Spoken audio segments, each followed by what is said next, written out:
How's it going, you guys? In this video, you're going to be seeing me, as you're seeing now, looking at my fundamental factor bot.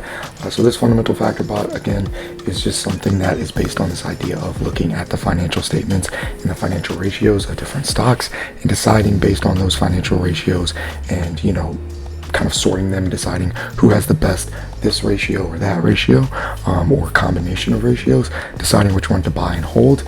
This one buys and holds and rebalances for about a month, every single month, and it's actually beat the S&P through June. So S&P was up 6.47%. This fundamental factor bot was up 10%, and it's actually continued to go up from June through July. And then I'm also optimizing a pairs trading bot, as you're seeing here, on Euro USD and Sterling, as these are highly correlated forex pairs. I wanted to see if there's a way to essentially catch one lagging the other, and based on the way that the one that's leading the other one is moving, decide based on decide which direction the one that is lagging is going to move, and then take a trade accordingly.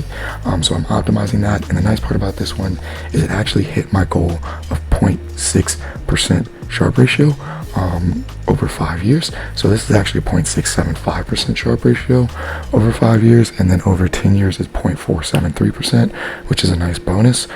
So working on that, and then you'll also see me finishing the video working on what's called a put call parity bot, where essentially I'm just looking at the put call parity of the S&P and then buying or selling options accordingly. So looking at that as well and seeing how that might work out or stack up, if at all. But I hope you guys are enjoying it.